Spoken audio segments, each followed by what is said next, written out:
ഇന്ന് പകൽ അല്പനിമിഷങ്ങൾ നമുക്കൊരുമിച്ച് ദൈവവചന ധ്യാനത്തിന് വേണ്ടി ദൈവകരങ്ങളിലേക്ക് ഏൽപ്പിക്കാം. അതിനാധാരമായി വേദപുസ്തകം തുറന്ന് ധന്യനായ പത്രോസ് എഴുതിയ 1-ാം ലേഖനം 4-ാം അധ്യായം 7-ാമത്തെ വാക്യം. വളരെ സുപരിചിതമായൊരു വേദഭാഗമാണ്. പത്രോസിന്റെ 1-ാം ലേഖനം 4-ാം അധ്യായം 7-ാമത്തെ വാക്യം. എന്നാൽ എല്ലാറ്റിന്റെയും അവസാനം സമീപിച്ചിരിക്കുന്നു. ആകയാൽ പ്രാർത്ഥനയ്ക്ക് സുബോധമുള്ളവരും നിർമ്മതരുമായിരിപ്പീൻ. സകലത്തിനു മുമ്പേ തമ്മിൽ ഉറ്റ സ്നേഹമുള്ളവരായിരിപ്പീൻ. സ്നേഹം പാപങ്ങളുടെ ബന്ധത്തെ മറയ്ക്കുന്നു. പിറുപിറുപ്പ് കൂടാതെ തമ്മിൽ അതിഥി സൽക്കാലം ആചരിപ്പീൻ. ഓരോരുത്തന് വരം ലഭിച്ചതുപോലെ വിവിധമായുള്ള ദൈവകൃപയുടെ നല്ല ഗൃഹവിചാരകന്മാരായി അതിനെ കൊണ്ട് അന്യോന്യം ശുശ്രൂഷിപ്പിൻ. ഒരു നിമിഷം നമുക്ക് ഒരുമിച്ച് പ്രാർത്ഥിക്കാം. ഞങ്ങളുടെ നല്ല കർത്താവേ, വളരെ ശ്രദ്ധേയവും ഗൗരവമേറിയതുമായ ഒരു വേദഭാഗം ഞങ്ങൾക്ക് പകൽ ചിന്തയ്ക്കായി ദൈവം നൽകിയല്ലോ. ദൈവവചനത്തിൻ്റെ ആഴമേറിയ വെളിപ്പാട് കർത്താവ് ഞങ്ങൾ നൽകണമേ. അല്പനിമിഷങ്ങൾ ഉള്ള വചന ധ്യാനം ഞങ്ങളുടെ ആത്മീയ ജീവിതത്തിൽ ഒരു സ്വയം പരിശോധനയും ഞങ്ങളുടെ സന്നിധിയിലെ ഉറച്ച തീരുമാനത്തിന് കാരണമാക്കി തീർക്കേണ്ടതിനായി ദൈവത്തോട് പ്രാർത്ഥിക്കും. എതിരായി നിൽക്കുന്ന സകല പോരുകളെ യേശുവിൻ നാമത്തിൽ ശാസിക്കുന്നു. ഈ അകപ്പ ദൈവസഭയ്ക്ക് വേണ്ടി ഞാൻ ദൈവത്തോട് പ്രാർത്ഥിക്കുന്നു. കർത്താവ്, ഈ പട്ടണത്തിലെ ഏറ്റവും അനുഗ്രഹിക്കപ്പെട്ട മാതൃകയുള്ള ഒരു ശക്തമായ മുന്നേറ്റമുള്ള സഭയായി സഭയെ മാറ്റണമേ. ക്രൂശിന് മറയുന്നു യേശുവിൻ നാമത്തിൽ തന്നെ. നമ്മുടെ കരമുയർത്തി കർത്താവിനെ സ്തുതിക്കും.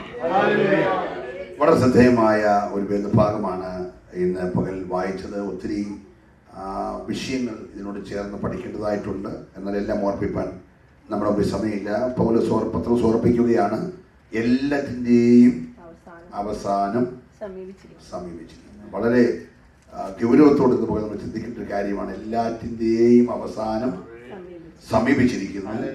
ആകയാൽ പ്രാർത്ഥനയ്ക്ക് സുബോധമുള്ളവരും നിർമ്മതരും ആയിരിപ്പീൻ.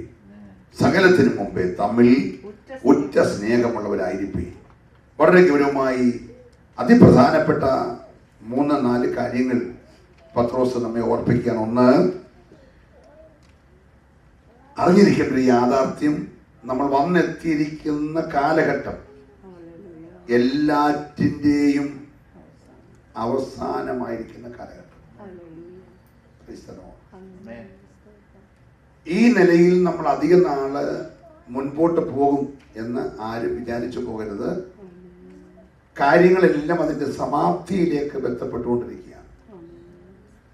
ദൈവം തന്റെ പുത്രന് വേണ്ടി ഒരുക്കുന്ന മണവാട്ടിയെ ചേർക്കേണ്ടതിന് വേണ്ടിയുള്ള ലാസ്റ്റ് ഒരുക്കങ്ങൾ നമ്മുടെ നാട്ടിൽ ജീവിച്ചിട്ടുള്ള പഴയ പിതാക്കന്മാർക്കും മാതാക്കൾക്കും അറിയാമെങ്കിൽ ഒരു പക്ഷെങ്കിൽ ഇപ്പോഴാണ് നമ്മൾ സൂപ്പർ മാർക്കറ്റിലൊക്കെ പോയി സാധനം മേടിക്കുന്നത്. അന്നൊക്കെ നമ്മുടെ വീട്ടുപടിക്കൽ സൈക്കിളിൻ്റെ പുറകിൽ കൊട്ടയ്ക്കകത്ത് വെച്ചുകൊണ്ടാണ് മീനൊക്കെ വരും. മീനെന്ന് വിളിച്ചുകൊണ്ട് വരുമ്പോൾ ഇന്നത്തെ കൂട്ട് മത്തിക്കൊന്നും വലിയ വിലയില്ല. 10 രൂപ കൊടുത്താൽ 100 മത്തിയോ കിട്ടുന്ന കാലം. ഇപ്പോഴാണ് കിലോ ആയി, അന്ന് എണ്ണം. അപ്പോൾ ഈ മേടിക്കാൻ വേണ്ടി നമ്മൾ വീട്ടിൽ നിന്ന് തന്നെ ചട്ടിയും കൊണ്ട് ചെന്ന് മേടിക്കുക. അല്ല പ്രത്യേകിച്ച് ഡിസ്പോസബിൾ ബാഗ് ഒന്നും വന്നില്ല. അവരവരുടെ വീട്ടിലെ ചട്ടി കൊണ്ടുവന്ന് ചട്ടിക്കകത്തോട്ട് എണ്ണ 1, 2, 10 എണ്ണ ഇങ്ങനെ ഇടുക. ഈ 100 എണ്ണം ഇട്ടാലും നമ്മുടെ അമ്മച്ചിമാർ പിന്നെയും ചട്ടി പിടിച്ചോണ്ട് 5 മിനിറ്റ് ആ നിൽക്കുന്നത്. ചില്ലുവാനം ഇടാൻ അന്ന് നാട്ടിൽ പറഞ്ഞൊരു ഭാഷ ചില്ലുവാനം. 100 കഴിഞ്ഞിട്ടിടുന്നതിന്റെ പേരാണ് ചില്ലുവാനം. അപ്പൊ ഈ മീൻ കച്ചവടക്കാരന് 10 എണ്ണം ഒടുകി വാരി ഭയങ്കര സന്തോഷമാണ് ഈ വീട്ടുകാരെ. നമ്മളിപ്പോ എത്തിയിരിക്കുന്നത് ആ ചില്ലുവാനം വീഴാൻ വേണ്ടിയുള്ള സമയമാണ്. യഥാർത്ഥത്തിൽ ചട്ടിക്കകത്ത് വീഴേണ്ടിയല്ല എന്ത് ചെയ്തു? വീണു. ബാക്കി എവിടുന്നൊക്കെ ഒരു ചില്ലുവാനം വീഴാൻ വേണ്ടി കർത്താവ് വെയിറ്റ് ചെയ്യുക. അതുകൊണ്ടാണ് പത്രോസ് പറഞ്ഞത് എല്ലാറ്റിൻ്റെയും അവസാനം അടുത്തിരിക്കുന്നു. അതുകൊണ്ട് സഭ എന്ത് ചെയ്യണം? സഭ പ്രാർത്ഥനയ്ക്ക് സുബോധമുള്ളവരായി മാറണം. ഞാൻ ദൈവത്തെ സ്തുതിക്കുകയാണ്.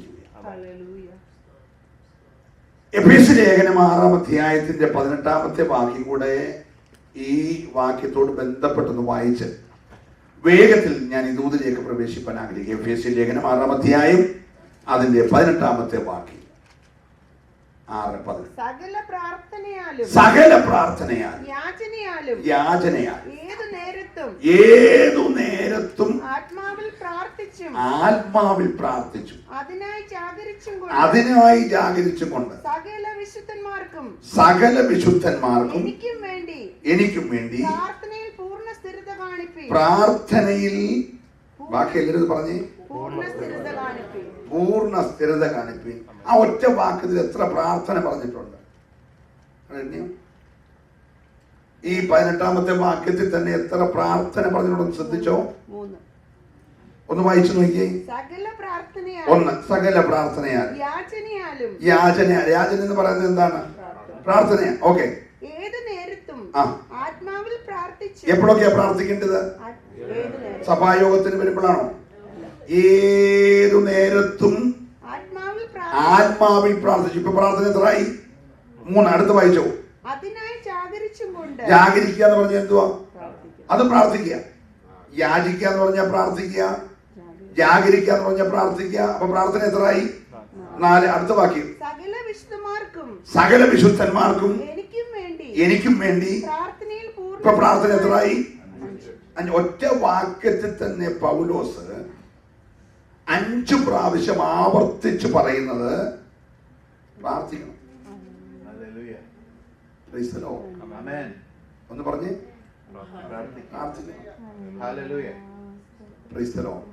എന്തിന്?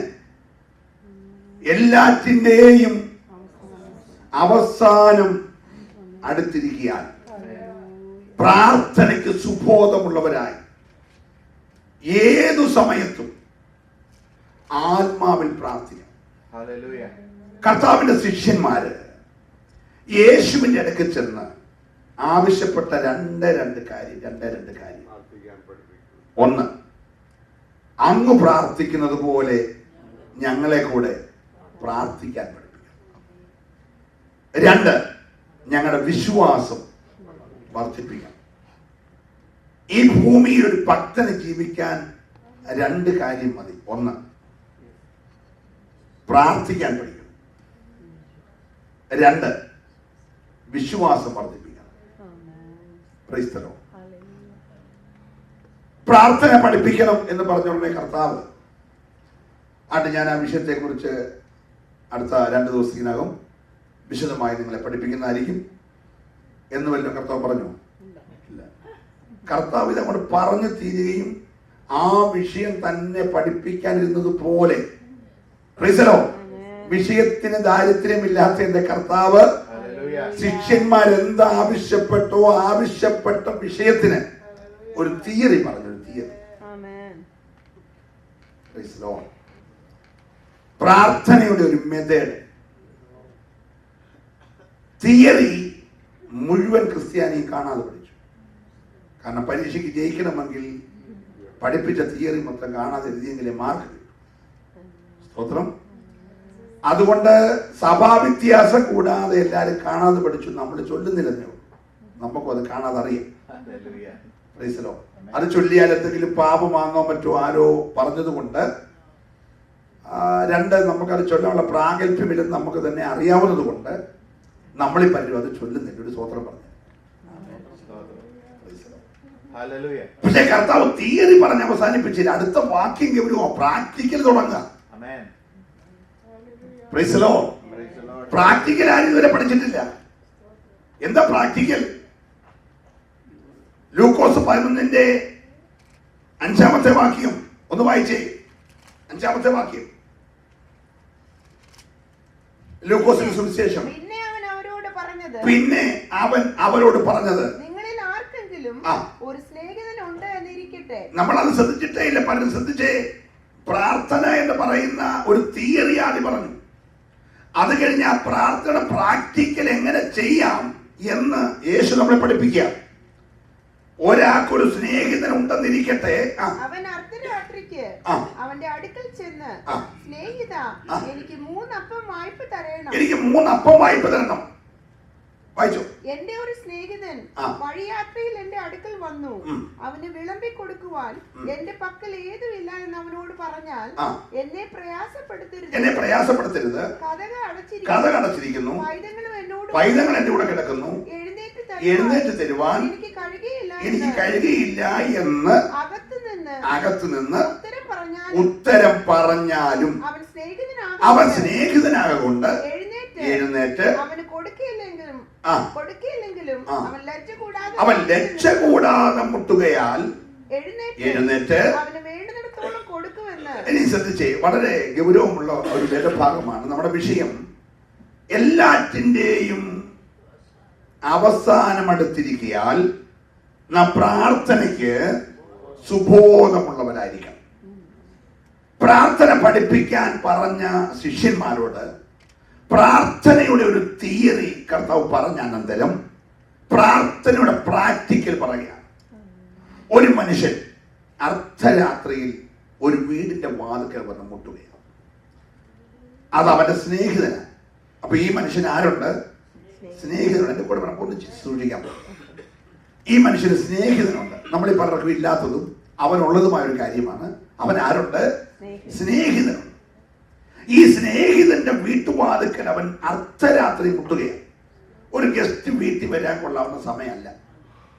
പക്ഷേ എൻ്റെ ചിന്ത, അവൻ 6 മണിക്കത്തെ നമ്മുടെ ഡിന്നറിന് എത്തിച്ചേരുമെന്ന് നേരത്തെ അറിയിച്ചതായിരിക്കും. പക്ഷേ അവൻ വരുന്ന വഴിക്കായിരിക്കും ഡാളസിൽ വെടിപൊട്ടി. 5 സെക്കൻഡ് കൊണ്ട് വഴിയെല്ലാം ബ്ലോക്കായി. പോലീസുകാർ റോഡ് അടച്ചു.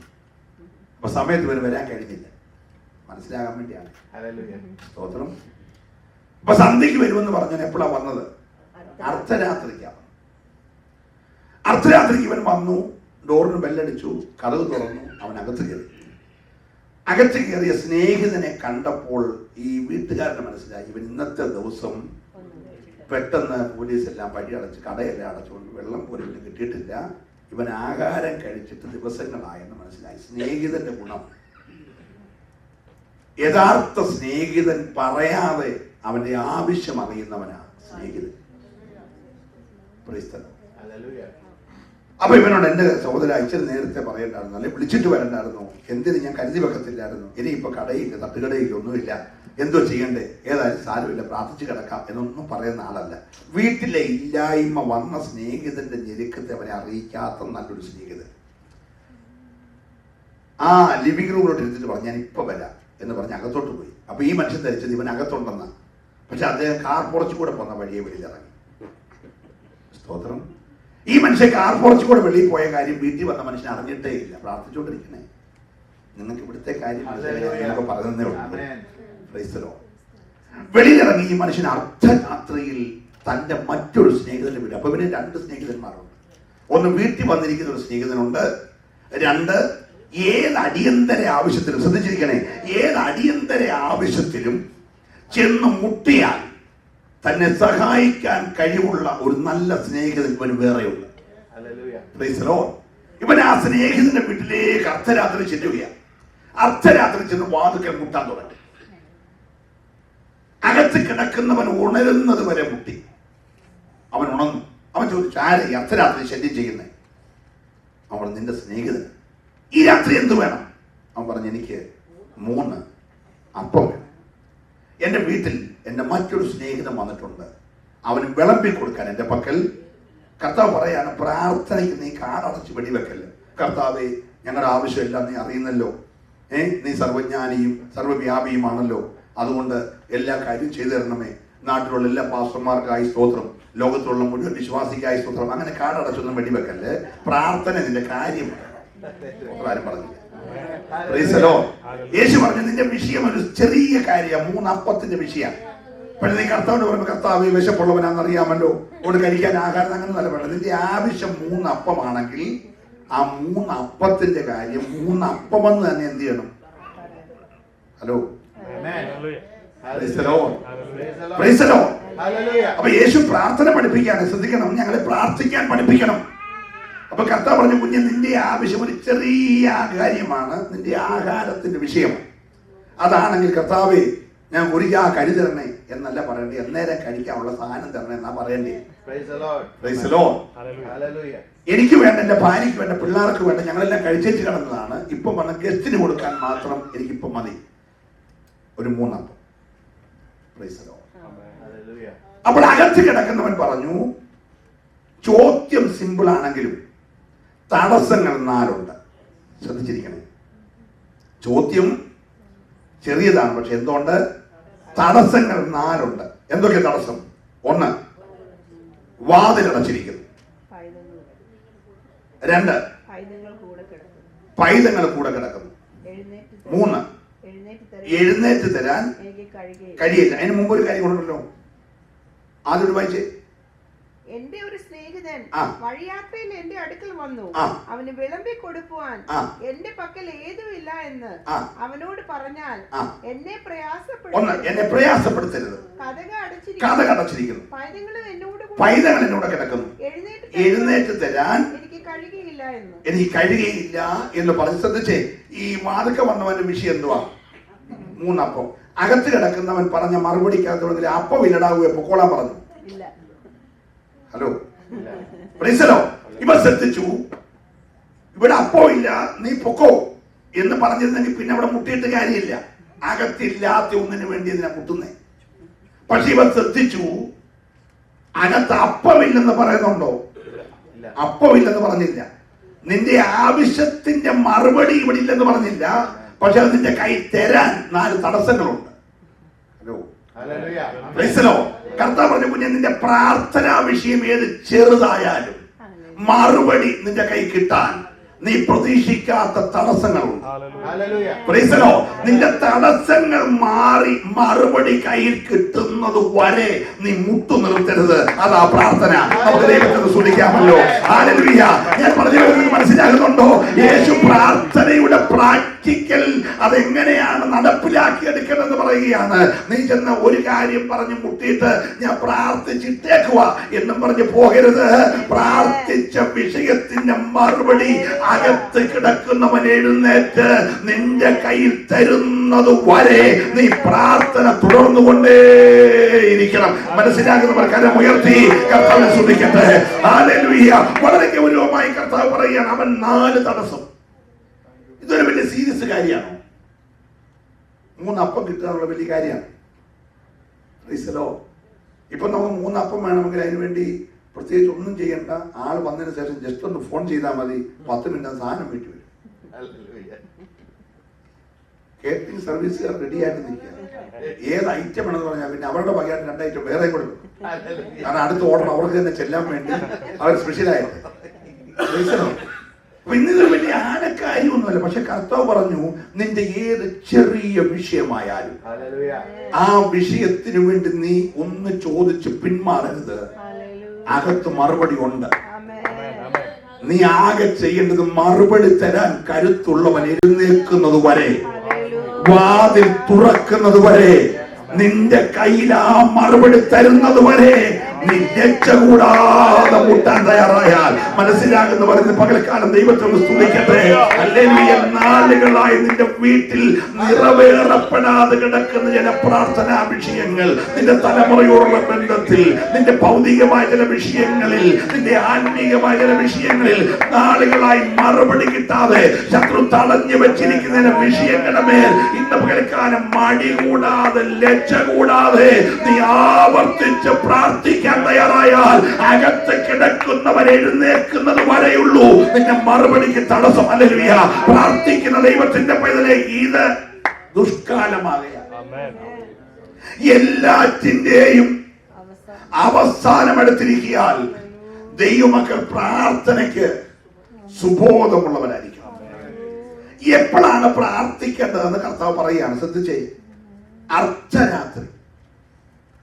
ഈ പ്രാർത്ഥന ടൈം ശ്രദ്ധിച്ചോ? ഇത് സന്ധ്യാപ്രാർത്ഥനയല്ല, ഉച്ചക്കത്തെ പ്രാർത്ഥനയല്ല, പ്രഭാത പ്രാർത്ഥനയല്ല. നമ്മൾ ആരും പ്രാർത്ഥിക്കാത്തൊരു സമയം. നമ്മൾ കഴിയുമെങ്കിൽ AC ഇച്ചിരി കൂട്ടിയിട്ട് ആ ബ്ലാങ്കറ്റിന്റെ മണ്ടയ്ക്ക് കട്ടി കൂടിയ മറ്റേ പുറപ്പൂടി ഇട്ട് കിടക്കത്തക്ക സമയം. അന്നേരം നീ എഴുന്നേറ്റ് പ്രാർത്ഥിക്കണം. പ്രാർത്ഥന, കർത്താവേ എൻ്റെ ഭാര്യയെ ബലപ്പെടുത്തണമേ, എൻ്റെ കൊച്ചിനെ ജോലി കിട്ടണമേ, എൻ്റെ കൊച്ചിൻ്റെ കല്യാണം നടക്കണമേ, ഞങ്ങൾ ഇപ്പം മേടിച്ച വീടിനോട് വേറൊരു വീടിനും മേടിക്കാൻ പൈസ തരണം, മോർഗേജ് കൃത്യമായി അടയ്ക്കണം. ഇതൊന്നും അല്ല പ്രാർത്ഥിക്കേണ്ടത്. നീ തിന്ന് തൃപ്തിയായല്ലോ, കിടക്കുന്നതിന് മുമ്പ് നിന്റെ സ്നേഹിതൻ കഴിച്ചിട്ടില്ല. ഹലോ, ഞാൻ പറഞ്ഞു വരുന്നത് മനസ്സിലാകുന്നുണ്ടോ? യേശു പറയാണ്, അർദ്ധരാത്രി പ്രാർത്ഥിക്കേണ്ടത് നിന്റെ കൂടാരക്കുറ്റിയുടെ അതിര് മാറ്റി വെക്കുന്ന കാര്യമല്ല. രാത്രി പ്രാർത്ഥിക്കേണ്ടത് നീ കഴിച്ചു, നീ തൃപ്തി പ്രാപിച്ചു, നീ രക്ഷിക്കപ്പെട്ടു, നീ സ്നാനപ്പെട്ടു, നീ അഭിഷേകം പ്രാപിച്ചു. പക്ഷെ ഇതൊന്നും പ്രാപിക്കാത്ത നിന്റെ ഒരു സ്നേഹിതനപ്പുറത്തുണ്ട്. അല്ലെങ്കിൽ അവന്റെ ജീവിതത്തിന്റെ വിശപ്പ് മാറിയിട്ടില്ല, അവന്റെ ദുഃഖം മാറിയിട്ടില്ല, അവന്റെ തകർച്ച മാറിയിട്ടില്ല. തകർന്ന് അവനെ ആത്മാവിൽ കണ്ടിട്ട് അവന് വേണ്ടി അല്ലെ കൊടുക്കാൻ തയ്യാറുള്ളവന്റെ വാതുക്കൽ മുട്ടാൻ തയ്യാറുള്ളവനെ ഇന്ന് പേർക്കാണ് സ്വർഗം ശ്രദ്ധിക്കുകയാ. മനസ്സിലാകുന്നവർ കരമടിച്ചൊരു നിമിഷം ദൈവത്തെ ആരാധിക്കട്ടെ. പ്രാർത്ഥനയുടെ പ്രാക്ടിക്കലായ ഒരു വശം സ്വർഗം പറയുകയാ. നിങ്ങൾക്ക് മനസ്സിലാകുന്നുണ്ടോ?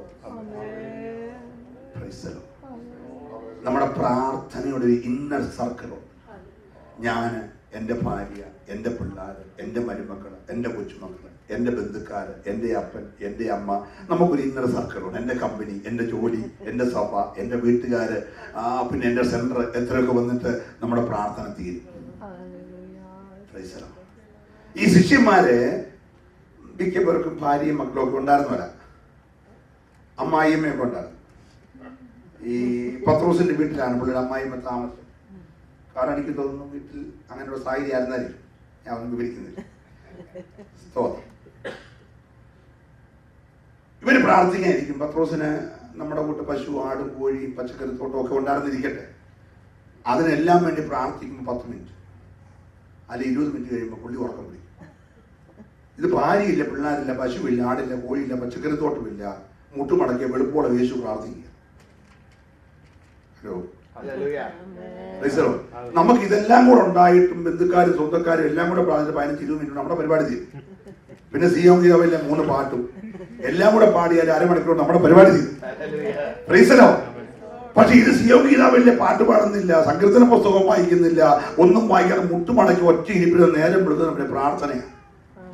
അപ്പൊ ശിഷ്യന്മാര് പറഞ്ഞു, കർത്താവ് ഇങ്ങനെ പ്രാർത്ഥിക്കാൻ. ഹലോ, പ്രൈസലോ. ഇതെന്തൊരു പ്രാർത്ഥനയാ. ഭാര്യയില്ല, പിള്ളേരില്ല, കൊച്ചുമക്കളില്ല, മരുമക്കളില്ല, ബന്ധുക്കാരില്ല, പക്ഷെ രാത്രി മൊത്തം പ്രാർത്ഥിക്കുക. ഇങ്ങനെ പ്രാർത്ഥിക്കാൻ ഞങ്ങളെ കൂടെ പഠിപ്പിക്കണം. ഇന്ന് പകൽക്കാലം എത്ര പേർക്ക് ആഗ്രഹമുണ്ട് കർത്താവ് പ്രാർത്ഥിക്കാൻ പഠിപ്പിക്കണമേ. ഹല്ലേലൂയ. പ്രൈസ്. എല്ലാറ്റിന്റെയും അവസാനം അടുത്തിരിക്കുകയാൽ പ്രാർത്ഥനയ്ക്ക് സുബോധമുള്ളവരായി. ഓ, ഞാൻ ദൈവത്തെ സ്തുതിക്കുന്നു. വാസ്തവമായി നമുക്ക് പ്രാർത്ഥനയുടെ മെത്തേഡ് ഒന്ന് മാറ്റണം.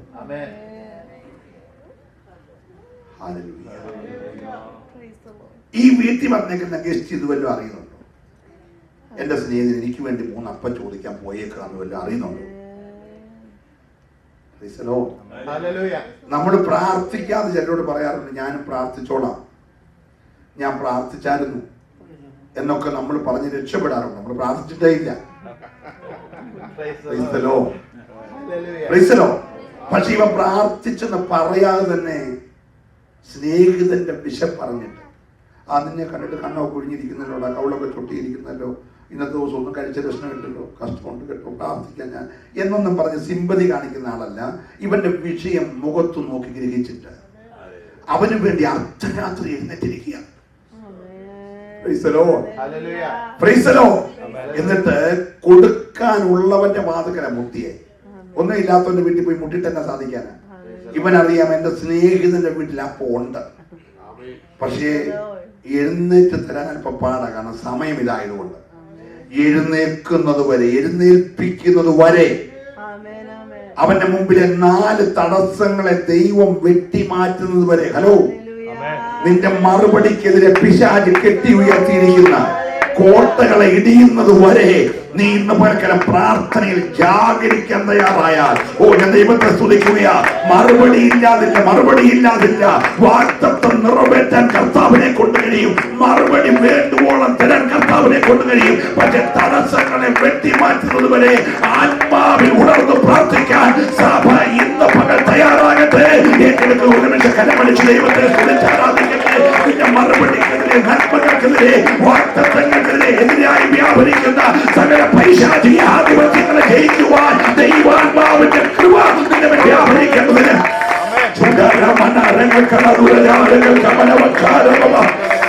ഓ ഹല്ലേലൂയ.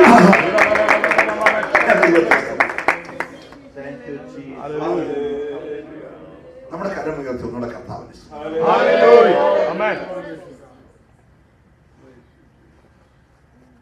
ഇവൻ ലജ്ജ കൂടാതെ കൂട്ടി. പ്രാർത്ഥനയിൽ എന്ത് പാടില്ല? ലജ്ജ പാടില്ല. നമ്മളൊക്കെ അല്പം പൊണ്ണക്കാരിയോട് ഞാൻ പറഞ്ഞ പദം തെറ്റാണ്, ക്ഷമിച്ചേക്കാം. ക്ഷമിച്ചില്ല, നാളെ ഞാൻ പോകും. സ്തോത്രം. നമുക്ക് നമ്മുടെ ഇച്ചിരി ആഭിജാത്യവും ഇച്ചിരി പാരമ്പര്യവും നമ്മൾ എന്നോ ബന്ധുക്കോസിലായെന്ന് പറഞ്ഞാൽ അതൊന്നും അങ്ങനെ അങ്ങ് വിടത്തൊന്നുമില്ല. സ്തോത്രം. അതുകൊണ്ട് നമ്മൾ ഒരാളോട് ഒരു കാര്യം ഒരു പ്രാവശ്യം ചോദിച്ചെന്നിരിക്കും, നിവർത്തികേട് കൊണ്ട് രണ്ടാമത് ചോദിച്ചിരിക്കും. അത് കഴിഞ്ഞാൽ നമുക്കൊരു നാണമില്ലേ? പക്ഷെ കർത്താവ് പറഞ്ഞു, പ്രാർത്ഥനയുടെ വിഷയത്തിൽ നിന്റെ പൊണ്ണക്കാര്യം വേണ്ട. ലജ്ജ കൂടാതെ മുട്ടുക നിമിത്തം. ഈ മനുഷ്യന്റെ കൂടെ പിള്ളേർ കിടക്കും. നമ്മുടെ ഷായിച്ചാനെ പോലെ 4 പിള്ളേർ ഒന്നിച്ച് കർത്താവ് കൊടുത്താന്നിരിക്കട്ടെ. എന്തൊരു ഭാഗ്യവാനാണ്. അമ്മാമ്മ ജോലിക്ക് പോയിരിക്കട്ടെ നൈറ്റിന്. അപ്പൊ പിള്ളേരെ 4 പേരെയും കൂടെ കിടത്തി ഉറക്കണ്ടി ചുമതല അന്ന് രാത്രി ഷായിച്ചാൻ. സ്തോത്രം. ഒരാളെ ഉറക്കുമ്പോ മറ്റേ ആൾ ഉടനും, ആളിനെ ഉറക്കുമ്പോഴത്തേന് അടുത്ത ആൾ ഉടനും. സ്തോത്രം. ഇപ്പൊ ഇങ്ങനെ 4 പേരും കൂടെ ശല്യമാണ്. അവരെ ഉറക്കാൻ വന്ന പാടോർത്ത്. അപ്പൊ ഒരു കൈക്കകത്ത് 2 പേര്, മറ്റേ കൈക്കകത്ത് 2 പേര്. പുള്ളി നടക്കി ഇങ്ങനെ കിടക്കുക. എന്നാലും വാതിൽ കിടന്നൊരു പുള്ളി എന്ത് ചെയ്യുന്നേ? മുട്ടുന്നു. ഇണ്ണിച്ചു കൊടുക്കാൻ മനസ്സാ. പക്ഷെ ഇതിങ്ങൾ ഉണർന്നാ പിന്നെ ഉറക്കുന്ന പാടാ. ഹലോ, ഉറക്കി ബന്ധപ്പാട് പുള്ളിക്കറിയാം. ഇനി വാതൊക്കെ വന്നവൻ ഏത് സ്നേഹിതനാണെങ്കിലും അവന് വേണ്ടി എണ്ണിക്കാൻ പോയ പിള്ളേർ 4 ചെയ്യും, എഴുന്നേക്കും. അതുകൊണ്ടാ പുള്ളി പറഞ്ഞ കുഞ്ഞുങ്ങൾ കൂടെ കിടക്കുന്നു, എഴുന്നേറ്റ് തരാൻ കഴിയത്തില്ല. പ്രൈസലോ. 2 വാതിലടച്ചേക്കോ, അല്ലെ പിന്നെ മുട്ടത്തില്ല, കയറി വരത്തില്ല. വാതിലടച്ചേക്കോ, അല്ലാതെ കയറി ഇനി വരത്തില്ലേ? സ്നേഹിതന്റെ വീടല്ലേ? പ്രൈസലോ. ഇതെല്ലാം വലിയ പ്രശ്നമല്ലെന്ന് ആർക്ക് മനസ്സിലായി? ഹലോ, തരണം ചെയ്യാൻ കഴിയാത്ത ഒരു പ്രതിസന്ധി അല്ല എന്റെ മറുപടിയുടെ മുമ്പിൽ ഉള്ളത് എന്ന് പ്രാർത്ഥിക്കുന്നവന് മനസ്സിലായി. ഹലോ, എന്റെ പോലക്കാരൻ ഞാൻ പറഞ്ഞു വരുന്നത് വളരെ സിമ്പിൾ ആയിട്ടാ. നിന്റെ പ്രാർത്ഥനാ വിഷയത്തിന്റെ മറുപടി നിന്റെ കൈ കിട്ടാനുള്ള തടസ്സങ്ങൾ നീ വിചാരിക്കുന്നത് പോലെ അല്ലെങ്കിൽ നൈൽ നദിയിലെ വെള്ളം വറ്റിക്കേണ്ട കേസൊന്നുമല്ല, ചെങ്കട 2 വെട്ടിമുറിച്ച് വലുതുറക്കേണ്ട കേസൊന്നുമല്ല. ചെറിയ വിഷയമാണ്. നീ ഒന്നുകൂടെ ഒന്ന് ജാഗരിക്കാൻ തയ്യാറായാൽ, ഒന്നുകൂടെ ആത്മാവിലൊന്ന് പ്രാർത്ഥിക്കാൻ തയ്യാറായാൽ, ഒന്നുകൂടെ ഒന്ന് മുട്ടാൻ തയ്യാറായാൽ, സെക്കൻഡുകൾക്കുള്ളിൽ മറുപടി തരാൻ കഴിയാവുന്ന വിഷയമാ നിന്റെ വിഷയം. എത്ര പേര് വിശ്വസിക്കാൻ തയ്യാറുണ്ട്? 2016 ഈ ജൂലൈ മാസത്തിന്റെ 11-ാം തീയതി വരെ, 10-ാം തീയതി വരെ മറുപടി കിട്ടാത്ത വിഷയമായിരിക്കും. പക്ഷെ ഇന്ന് പകൽ 10 മണിയാകാൻ തുടങ്ങുന്ന ഈ അവസരത്തിൽ നിന്റെ മറുപടിയെ ഒരു സെക്കൻഡ് കൊണ്ട് ഞാൻ ഈ ദൂത് പറഞ്ഞുകൊണ്ടിരിക്കുമ്പോൾ ദൈവത്തിന്റെ ദൂതനെ വിട്ട് തടസ്സങ്ങളെ വെട്ടിമാറ്റി മറുപടി നിന്റെ പക്കൽ തരുവാൻ ഞാൻ പ്രസംഗിക്കുന്ന എന്റെ യേശു മതിയായവനാ. വിശ്വാസമുള്ളവര് മാത്രം ഈ പകൽ കരമടിച്ച് ദൈവത്തെ ആരാധിക്കട്ടെ. എന്റെ ദൈവത്തിന് ഒരു കാര്യം അസാധ്യമല്ല.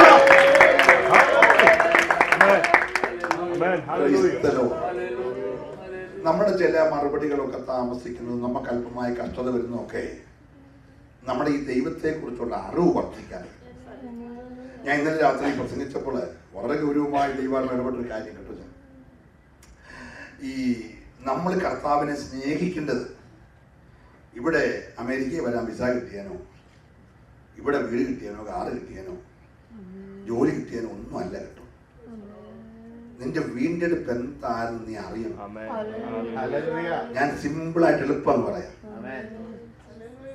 ദൈവത്തിന്റെ വീണ്ടെടുപ്പ് പദ്ധതി വാസ്തവത്തിൽ ദൂതന്മാരിൽ ആരംഭിച്ചിരുന്നെങ്കിൽ നമ്മളെ ആരും മൈൻഡ് ചെയ്യത്തില്ല. കാരണം അതാ സങ്കീർത്തനക്കാരൻ പറഞ്ഞേ, ദൈവമേ മനുഷ്യനെ ഓർക്കാൻ അവൻ എന്ത്, അവൻ പൊടിയെന്ന് നീ അറിയും. അപ്പൊ നമ്മളെല്ലാരും പൊടിയാവെന്ന് പറഞ്ഞേ. നമുക്കറിയില്ല, ദൈവത്തിനെ കാര്യം അറിയാം. നാം പൊടിയെന്ന് അവന്, നമ്മളത് ഓർത്തിരുന്ന് എത്ര മാനം മര്യാദയ്ക്ക് ജീവിച്ചിരുന്നു. നമ്മൾ ഓർത്തില്ലെങ്കിൽ തമ്പുരാൻ ഓർക്കുന്നുണ്ട്, പോട്ടെ പാവം പൊടിയാ എന്ന് ഓർത്ത് നമ്മളെ വിടുന്നത് കൊണ്ടാണ്. പക്ഷെ നമുക്ക് മുമ്പേ വെട്ടിയിട്ട പുള്ളികള് പൊടിയല്ലായിരുന്നു, നവരത്നങ്ങൾ കൊണ്ട്, 9 വിധ രത്നങ്ങൾ കൊണ്ടാണ് തമ്പുരാൻ ദൂതന്മാരെ സൃഷ്ടിച്ചത്. ഈ പുസ്തകം മൊത്തം അരിച്ചു പറക്കി വായിച്ചു. ഇവിടെ ശ്രദ്ധിച്ചേ എല്ലാരും, ഇവിടെ ശ്രദ്ധിച്ചേ. ഈ പുസ്തകം മുഴുവൻ 66 പുസ്തകം അരിച്ചു പറക്കി വായിച്ചു. നവരത്നങ്ങൾ കൊണ്ട് സൃഷ്ടിച്ച ദൂതന്മാരെ വെട്ടിയെടുത്തു നിന്ന് വീണ്ടെടുക്കാൻ ഇന്നുവരെ സ്വർഗത്തിനൊരു പദ്ധതി ഇല്ല. പക്ഷെ വെറും പൊടിയായ നിന്നെ വീണ്ടെടുക്കാൻ നീ അമ്മയുടെ ഉദരത്തിൽ ഉരുവാകുന്നതിന് മുമ്പേ സ്വർഗത്തിൽ തമ്പുരാന് പദ്ധതി ഉണ്ടായിരുന്നു. ചെറിയാനെന്ന് പറയുന്ന ആർക്കും വേണ്ടാത്ത ആ പാപികൾ ഒന്നാമനായിരുന്ന എന്നെ ഇവിടെ കൊണ്ട് നിങ്ങളുടെ നടുവിൽ പ്രസംഗിപ്പിക്കണം എന്ന് തമ്പുരാൻ തീരുമാനിച്ചത് ഞാൻ ജനിച്ചു കഴിഞ്ഞല്ല. ഞാൻ ജനിക്കുന്നതിന് മുമ്പേ, ഞാൻ വെറും പിന്നാകാരമായിരുന്നപ്പോൾ, അമ്മയുടെ ഉദരത്തിൽ ഉരുവാകുന്നതിന് മുമ്പേ എന്നെ കണ്ട സ്വർഗം കുറിച്ചു വെച്ചു. അപ്പൊ എന്നെ ഈ സ്ഥാനം നിർത്താൻ, ഈ സ്ഥാനത്ത് നിൽക്കേണ്ടിരുന്ന ഒരു യഹൂദനുണ്ടായിരുന്നു. ശ്രദ്ധിച്ചു കേൾക്കണം. സാക്ഷാൽ ഒലിവിൽ നിന്നിരുന്ന ഒലിവ് കമ്പായ 12 ഗോത്രത്തിലെ ഏതോ ശക്തനായ ഒരാളെ എന്റെ തമ്പുരാൻ ഓടിച്ചു. അവനെ അങ്ങോട്ട് മാറ്റിയിട്ടിട്ട് ആർക്കും വേണ്ടാതെ, ഒരു കണ്ണിനും ദയയില്ലാതെ കിടന്ന് എന്നെ ആ സ്ഥാനത്ത് ഒട്ടിച്ചു. ഹലോ, നിന്റെ രക്ഷയുടെ വരം നീ ഇന്ന് പലക്കാലം അറിയണം. നിന്നെ ഈ സ്ഥാനത്ത് കൊണ്ട് യേശുവിന്റെ മണവാട്ടിയാക്കി ഇരുത്താൻ യഹൂദനിൽ ഒരുത്തനെ ഒടിച്ചു മാറ്റിയിട്ട് അർഹതയില്ലാത്ത നിന്നെ, യോഗ്യതയില്ലാത്ത നിന്നെ കൃപയാൽ നല്ല ഒളിവോട് ഒട്ടിച്ചു ചേർത്ത ദൈവത്തിന്റെ സ്നേഹം ഓർക്കുമ്പോൾ ഇന്ന് പകൽ ആരാധിക്കാതിരിക്കാൻ കഴിയത്തില്ല, ദൈവത്തെ സ്തുതിക്കാതിരിക്കാൻ കഴിയത്തില്ല. നിന്റെ വീണ്ടെടുപ്പിന്റെ വില നീ ഇന്ന് പകൽ അറിയണം. ഞാൻ ദൈവത്തെ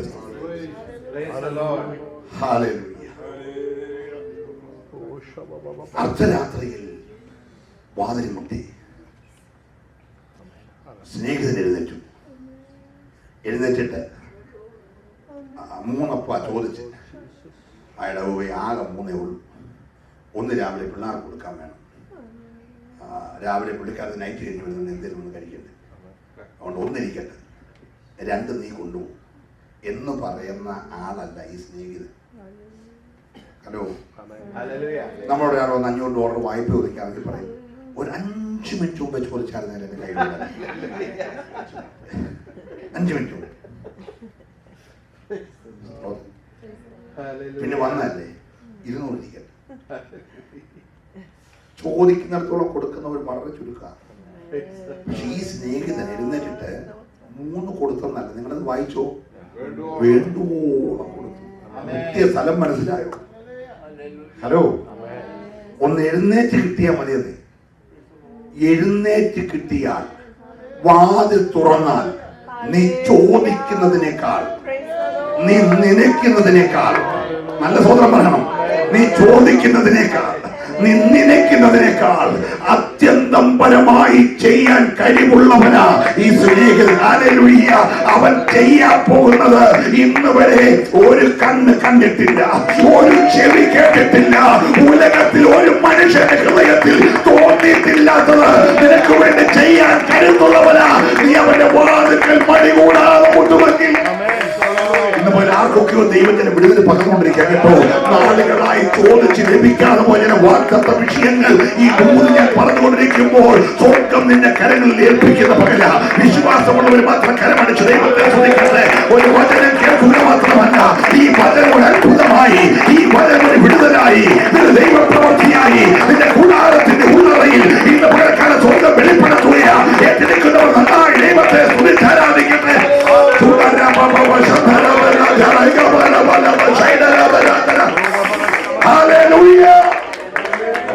ഒന്നുകൂടെ കരമതി കർത്താവിനെ നോക്കിക്ക്. ആദ്യം ചില തടസ്സമൊക്കെ പറഞ്ഞപ്പോൾ നമ്മൾ വല്ലാതെ ഇച്ചിരി മാന്യത ഉള്ളവരായിരുന്നു അവിടെ വിട്ടുപോയത്.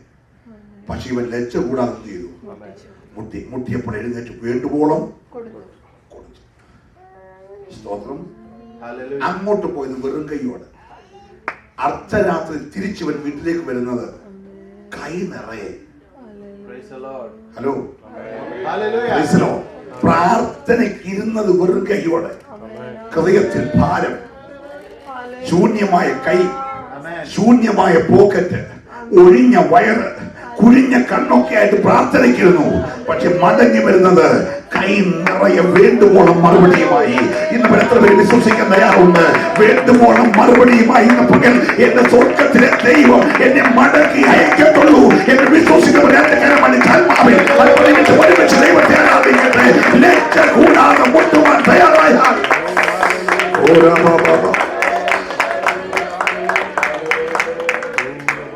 കർത്താവ് പറഞ്ഞ പ്രാക്ടിക്കൽ പറഞ്ഞ് ഞാൻ അവസാനിപ്പിക്കാം.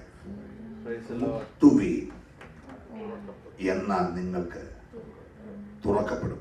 എപ്പം വരെ മുട്ടണം? തുറക്കുന്നത് വരെ മുട്ടണം.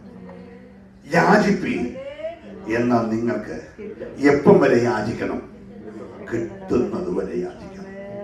അന്വേഷിപ്പീൻ എന്നാൽ നിങ്ങൾ നിന്റെ മറുപടി ഉണ്ട് ദൈവവേദന. നീ ഒന്ന് അന്വേഷിച്ചേ, ആത്മാവിൽ ഒന്ന് അന്വേഷിച്ചേ. ഹല്ലേലൂയ. ഞാൻ ദൈവത്തെ സ്തുതിക്കുകയാണ്. അത് കാണാതിരിക്കത്തില്ല. നീ പറ ഇന്ന് പകൽ ആ മറുപടി അന്യന്റെ കണ്ണുകൊണ്ടല്ല, എന്റെ സ്വന്തം കണ്ണുകൊണ്ട് ഞാൻ കാണും. എന്റെ സ്വന്തം കണ്ണുകൊണ്ട് കാണും. എത്ര പേര് വിശ്വസിക്കാൻ തയ്യാറുണ്ട്? ഹല്ലേലൂയ. നിന്റെ പ്രായം അതിലൊരു വിഷയമല്ല. നിനക്ക് 90 വയസ്സുണ്ടെന്നിരിക്കട്ടെ, തമ്പുരാൻ നിന്റെ ആയുസിനെ 101 വയസ്സാക്കിയിട്ടാണെങ്കിലും പറഞ്ഞ വാഗ്ദത്തം നിന്റെ കണ്ണുകൊണ്ട് കാണത്തക്ക നിലയിൽ നിന്റെ കൈ തരുവാൻ ഈ ദൈവം മതിയായവനാ. ഹല്ലേലൂയ. ഞാൻ പറഞ്ഞു വന്നല്ലോ, നമ്മുടെ കഷ്ടതയൊക്കെ നമ്മളെ ചില കാര്യം പഠിപ്പിക്കാനായിട്ട്. സ്തോത്രം. ജീവിതത്തിൽ ഇയ്യോബിന് വന്ന പോലെ കഷ്ടത ലോകത്തിൽ ആർക്കും വന്നിട്ട്. നമുക്ക് 2 ദിവസം പനിയായിട്ട് കിടന്നാലും നമ്മൾ ഞായറാഴ്ച സാക്ഷി പറയും. കഴിഞ്ഞ ആഴ്ച ഇയ്യോബിനെ പോലെ നമുക്ക് നമ്മുടെ ധാരണ പനി പറഞ്ഞത് അയ്യോബിന്റെ കഷ്ടതയാണ്. പനിയും വൈറൽ ഫീവറും ചിക്കൻ കുനിയായി ഒന്നും അല്ല വന്നത്. പിള്ളേർ 10 നല്ല കടഞ്ഞെടുത്ത പിള്ളേർ 10. അന്ന് ലോകത്തിൽ അത്രയും സൗന്ദര്യമുള്ള പിള്ളേർ വേറെയില്ല. സ്തോത്രം. വേൾഡ് സുന്ദരന്മാരും വേൾഡ് സുന്ദരിമാരും 10 തീർന്നു. 7000 ആട് ഒറ്റയാടി, 3000 ഒട്ടക ഒറ്റയാടി, 500 കാളെ ഒറ്റയാടി, 500 പെൺകരുതി ഒറ്റയാടി. എല്ലാം കൂടെ പോകാൻ ഒരു കാറ്റ് മതി. ഹലോ, നമ്മളൊക്കെ കാലാവസ്ഥ മാറുന്നതനുസരിച്ചാ ഇച്ചിരി പേരല്ല വിളിയോ ഇച്ചിരി ക്രീമോ ഒക്കെ മുഖത്ത് പെട്ടുന്നത്. അത് പെട്ടിയാൽ തന്നെ ആരാധിക്കണം. അത് പോകാതിരിക്കാനുള്ളതല്ല നമ്മൾ ആരാധിക്കുന്നത്.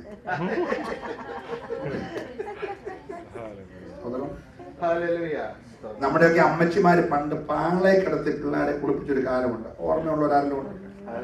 ഇപ്പൊ പാള എന്ന് പറഞ്ഞ ആർക്കും അറിയത്തില്ല. കൗങ്ങിനുണ്ടാകുന്നൊരു സാധനം പാള. അപ്പൊ അതിനകത്ത് കിടത്തി കുളിപ്പിച്ചൊരു കാലം.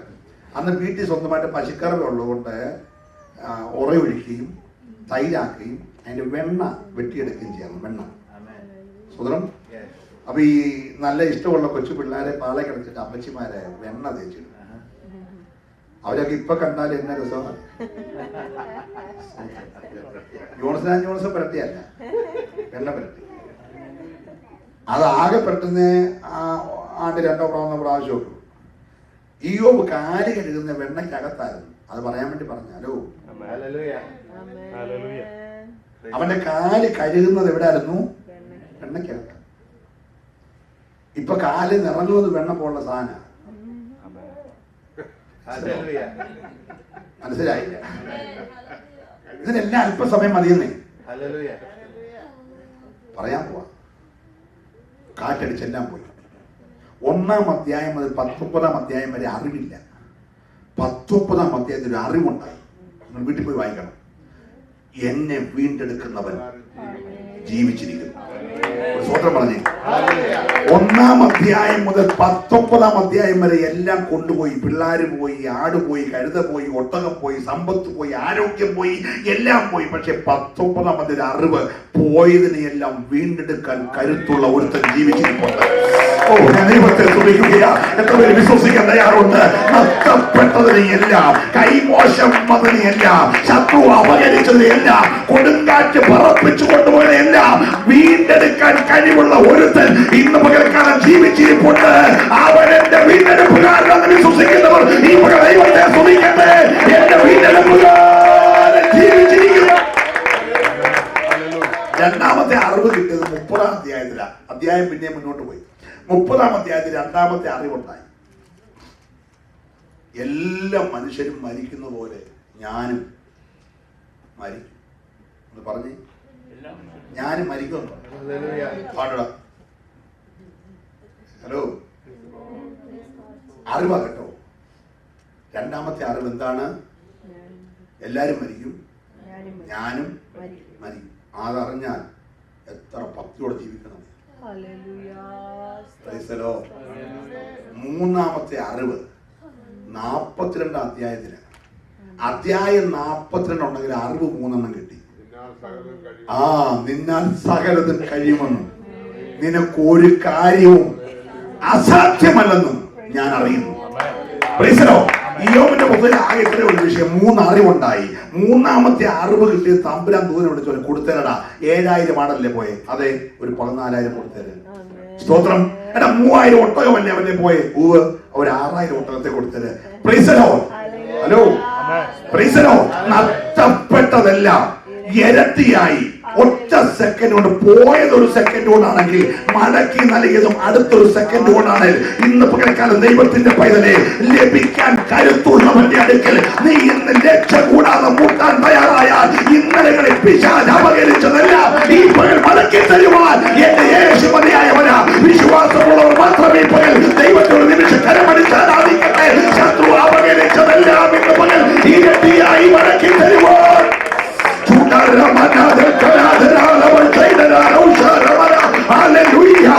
യേശുവിന്റെ നാമത്തിൽ ഈ ജനമിപ്പോൾ വിടുവിക്കപ്പെടട്ടെ. ഈ ജനമിപ്പോൾ അനുഗ്രഹിക്കപ്പെടട്ടെ. ദൈവത്തിന്റെ അളവറ്റ കൃപ ഈ ജനത്തിന്റെ ശക്തിയോടെ വ്യാപരിക്കട്ടെ.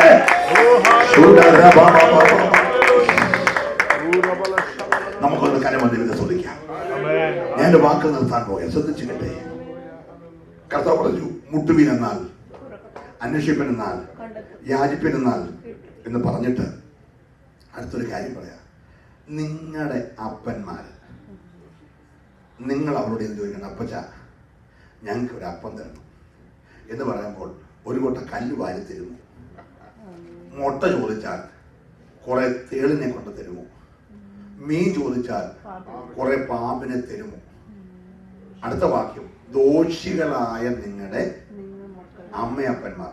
കണ്ടടാ, ഞാൻ 4 വീട് മേടിച്ചു കൊടുത്താൽ നിന്റെ അഡ്രസ് പുസ്തകത്തിൽ ദോഷികളായ അമ്മയപ്പന്മാർ. യേശു പറഞ്ഞ പേരാ, ദോഷികളായ നിങ്ങളുടെ അമ്മയപ്പന്മാർ നിങ്ങൾക്ക് നല്ല ദാനങ്ങളെ തരാൻ ആഗ്രഹിക്കുന്നെങ്കിൽ സ്വർഗസ്ഥനായ നിങ്ങളുടെ പിതാവോ തന്നോട് യാചിക്കുന്നവർക്ക് ഒരു കൊട്ട അപ്പവും ഒരു കൊട്ട മുട്ടയും ഒരു കൊട്ട മീനും തരുമെന്നല്ല പറഞ്ഞു. പരിശുദ്ധാത്മാവിനെ എത്ര അധികം. ഇവര് പറഞ്ഞ എന്ത് വിഷയം ചോദിച്ചോണ്ടാ? പ്രാർത്ഥിക്കാൻ ഞങ്ങളെ. വിഷയം ഇപ്പൊ എവിടെ ചെന്ന് നിൽക്കുന്നു? ഹലോ, മനസ്സിലാകുന്നു? ഞാൻ ഒറ്റ വാക്കി പറഞ്ഞ് അവസാനിപ്പിക്കാം. നിന്റെ പ്രാർത്ഥനയുടെ ആഗ്രഹം അപ്പമാണ്, മുട്ടയാണ്, മീനാണ്. അത് നമ്മുടെ ദൈനംദിന ആവശ്യത്തിന്റെ കാര്യമാണ്. പക്ഷെ മറുപടി നീ പ്രതീക്ഷിക്കുന്ന ആയിരിക്കത്തില്ല. നീ പ്രതീക്ഷിക്കാത്ത കല്ലേറ്, നീ പ്രതീക്ഷിക്കാത്ത തേള്, നീ പ്രതീക്ഷിക്കാത്ത പാമ്പ് എല്ലാം പ്രാർത്ഥന ഉയരുന്ന മണ്ഡലത്തിനെതിരായിട്ട് ഉയരും. ഹലോ, പ്രാർത്ഥന ഉയരുന്ന മണ്ഡലത്തിനെതിരായി നീ വിചാരിക്കാത്ത തേളും പാമ്പും കല്ലും ഒക്കെ വരും. പക്ഷേ നീ എന്നേരം ആശ്രയിക്കേണ്ട ഒരാളുണ്ട്, ദൈവത്തിന്റെ പരിശുദ്ധാത്മാവിനെ. എന്തിനാ പരിശുദ്ധാത്മാവിനെ തരുന്നത്? പാട്ട് പാടുമ്പോൾ രണ്ട് അന്യഭാഷ പറയാനല്ല, ഈ എഴുന്നേൽക്കുന്ന പാമ്പുകളെയും തേളുകളെയും ശത്രുവിന്റെ സകല ബലത്തെ ചവിട്ടാൻ ദൈവം നിന്റെ മേൽ ആത്മാവിനെ പകരുകയാ. ഏറ്റെടുക്കുന്നവർ കരമടിച്ച് ദൈവത്തെ ആരാധിക്കട്ടെ. പ്രാർത്ഥനാമധ്യേ ദൈവാത്മാവിന്റെ ശക്തി നിന്റെ മേൽ പകരുന്നത് പ്രാർത്ഥനയ്ക്കെതിരായി പേരുന്ന എല്ലാ ദുഃഖാധിപത്യങ്ങളെ ചവിട്ടാനുള്ള അഭിഷേകം ഈ പകർത്തി പ്രാപിക്കണം. അതുകൊണ്ട് പൗലോസ് പറഞ്ഞു, എനിക്ക് ബുദ്ധി കൊണ്ട് പ്രാർത്ഥിക്കാൻ അറിയാം, ആത്മാവിനും പ്രാർത്ഥിക്കാൻ. എനിക്ക് ബുദ്ധി പാടാൻ അറിയാം, ആത്മാവിനും. എന്ന് പറഞ്ഞാൽ എന്താ അർത്ഥം എന്ന് മനസ്സിലായി. ഇപ്പൊ വീട് പ്രതിഷ്ഠയ്ക്ക് പോയി, വാതൊക്കെ നമ്മുടെ കഥ തുറക്കാൻ പോവാം. എന്നാലും നീ 30-ാം സങ്കീർത്തനം വായിച്ച് ഈ വീട് വെച്ച് രണ്ട് വാക്കും പറഞ്ഞ് കഥ തുറക്കണം. അല്ല അവിടെ നിന്ന് അന്യപാഠമായിട്ട് കാര്യമില്ല. കാരണം വന്നവന് പിടി കിട്ടത്തില്ലല്ലോ.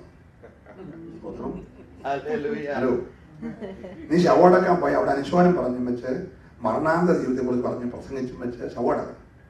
അവിടെ കിടന്ന് കൈയടിച്ചു കൂടെ ഇത് കാര്യമില്ല. ഹലോ, പ്രൈസലോ. അപ്പൊ ബുദ്ധി കൊണ്ട് പ്രാർത്ഥിക്കേണ്ടത് എന്ത് ചെയ്യണം? ബുദ്ധി കൊണ്ട് പ്രാർത്ഥിക്കണം. ഒരാൾ കഴിഞ്ഞ ദിവസം ഞങ്ങളുടെ നാട്ടിൽ പ്രാർത്ഥിക്കുക, കർത്താവേ മരിച്ചു കിടക്കുക, ഈ ശരീരത്തെ വാഴ്ത്തി നോക്കി തരണേ. പുള്ളി അധികം അർത്ഥം കിടക്കാൻ പോവാന്നോ? അപ്പൊ അത് ബുദ്ധി കൊണ്ടുള്ള പ്രാർത്ഥനയല്ല, ബുദ്ധി ഉപയോഗിക്കുന്ന ബുദ്ധി ഉപയോഗിച്ചു. പക്ഷെ ആത്മാവിൽ പ്രാർത്ഥിക്കേണ്ട മണ്ഡലമുണ്ട്. അത് നീ ദൈവവുമായി സംസാരിക്കുക. അത് ഉലകത്തിൽ ഒരുത്തരെ പിടികിട്ടത്തില്ല. നീ ആ പ്രാർത്ഥന പ്രാർത്ഥിക്കുമ്പോൾ ചില അന്ധകാര മണ്ഡലങ്ങൾ അടിത്തറയുള്ളത്, അവൻ കെട്ടിയടച്ച കോട്ടകൾ പൊളിയും, അവന്റെ ചങ്ങലകൾ പൊട്ടും, അവന്റെ അടിസ്ഥാനങ്ങൾ ഇളകും. ഓ ഹല്ലേലൂയ. ഇന്ന് പകൽക്കാലം ആത്മാവിന്റെ പ്രാർത്ഥന നിന്റെ കൂടാരത്തിൽ ഉയരട്ടെ. നിന്റെ തലമുറയുടെ നന്മയ്ക്കെതിരെ പിശാച് കെട്ടിയിരിക്കുന്ന കെട്ടുകൾ അഴിയാത്തൊക്കെ ആത്മീയ പ്രാർത്ഥനയ്ക്ക് വേണ്ടി നീ അഭിഷേകത്തിന്റെ ഒരു പുത്തൻ തലത്തിലേക്ക് കരം പിടിച്ചുയർത്തപ്പെടുവാൻ. ഞാൻ എന്റെ വാക്കുകൾ നിർത്തുമ്പോൾ പത്രോസ് എല്ലാറ്റിന്റെയും അവസാനം സമീപിച്ചിരിക്കുന്നു. ആകയാൽ നിങ്ങൾ പ്രാർത്ഥനയ്ക്ക് സുബോധമുള്ളവർ. എത്ര പേരുന്ന പകൽ പ്രാർത്ഥനയ്ക്ക് വേണ്ടി തയ്യാറാണ്? സമയം മനസ്സിലായോ? അർദ്ധരാത്രി രാത്രി പ്രാർത്ഥിക്കാൻ എഴുന്നേറ്റത് കൊണ്ട് ഡ്യൂട്ടി നീ ഉറങ്ങത്തില്ല. ഞാൻ ഗ്യാരണ്ടി തരാം. നീ ഫേസ്ബുക്ക് നോക്കാനോ ട്വിറ്റർ നോക്കാനോ വാട്സപ്പ് നോക്കാനോ എണ്ണിച്ചാൽ നീ രാവിലെ വായിക്കോട്ടെ വിട്ട് ഉറങ്ങും കമ്പനി. നീ പ്രാർത്ഥിക്കാൻ എഴുന്നേറ്റ് ഞാൻ ഗ്യാരണ്ടി തരുന്നു. അതിന്റെ പേര് ഡ്യൂട്ടി സമയത്ത് നീ ഉറങ്ങേണ്ടി വരത്തില്ല. വിശ്വസിക്കുന്ന മാത്രം സ്വതന്ത്രം പറഞ്ഞു. നിങ്ങൾ പ്രാർത്ഥന ഓർക്കുമ്പോൾ എന്നെ കൂടെ ഓർത്ത് പ്രാർത്ഥിക്കുക. ഞാൻ നിങ്ങളെ ഓർത്ത് തീർച്ചയായിട്ടും പ്രാർത്ഥിക്കും. ദൈവം എല്ലാവരെയും ഈ വചനങ്ങൾ അനുഗ്രഹിക്കട്ടെ. ഒരു വാക്ക് സ്തോത്രം നിങ്ങൾക്ക് വേണ്ടി പ്രാർത്ഥിക്കുന്നു. ഇന്ന് പകൽ കേട്ട വചനത്തിന് മുമ്പിൽ നാളുകളായി മറുപടി കിട്ടാത്തൊരു വിഷയം എനിക്കുമുണ്ട്. ഇന്ന് പകൽ ഞാൻ ആ മറുപടി ആഗ്രഹിക്കുന്നു. എനിക്ക് വേണ്ടി ഒരു വാക്ക് ദൈവദാസം പ്രാർത്ഥിക്കണം. അങ്ങനെയുള്ള കരങ്ങൾ ഉയരട്ടെ. പരിശുദ്ധ കർത്താവേ, ഈ നിന്റെ മക്കൾക്ക് വേണ്ടി, നിന്റെ അഭിഷക്തന്മാർക്ക് വേണ്ടി ഞാൻ പ്രാർത്ഥിക്കുന്നു. അടിയന്റെ മേലങ്ങ് പകർന്നിരിക്കുന്ന അഭിഷേകത്തിന്റെ അധികാരത്തിൽ ഈ ജനത്തിന്റെ നന്മയ്ക്കും മറുപടിക്കും വാഗ്ദത്തങ്ങൾക്കെതിരെ പിശാച് ഒളിഞ്ഞും തെളിഞ്ഞും കെട്ടിയ സകല കെട്ടുകൾ യേശുവിൻ നാമത്തിൽ അഴിഞ്ഞു മാറട്ടെ. ദൂതൻ കൊട്ടിയടച്ച വഴികൾ യേശുവിൻ നാമത്തിൽ മലർക്ക് തുറക്കട്ടെ. വാതിലുകൾ ഇവരുടെ മുമ്പിൽ അടയാതിരിക്കേണ്ടതിനും കഥകൾ അവർക്കായി തുറന്നിരിക്കേണ്ടതിനും കോരശിന്റെ വലങ്കരം പിടിച്ച് യേശുവിന്റെ കരം ഈ മക്കളുടെ കരത്തെ പിടിച്ച് നിശ്ചയമായി നീ ഇവരെ അനുഗ്രഹിക്കണമേ. യേശു ക്രിസ്തുവിൻ നാമം ചൊല്ലി നിന്റെ ദാസന്മാരെയും ഈ സഭയെയും ഞാൻ അനുഗ്രഹിച്ച് പ്രാർത്ഥിക്കുന്നു. യേശുവിൻ നാമത്തിൽ തന്നെ. കർത്താവ് അനുഗ്രഹിക്കട്ടെ. പകലിലും ദൈവത്തിന്റെ സാന്നിധ്യം നമ്മുടെ കൂടെ ഉണ്ട്. ഹല്ലേലൂയ. അതിനെ സംസാരിച്ച കർത്താവിന്റെ ദാസനുള്ള നന്ദി അറിയിക്കുന്നു. സഭയായി ഞങ്ങൾ പ്രാർത്ഥിക്കുന്നതായിരിക്കും. ദൈവമായ കർത്താവ് നിങ്ങളുടെ കുടുംബത്തെ അനുഗ്രഹിക്കട്ടെ എന്ന് പ്രാർത്ഥിക്കുന്നു.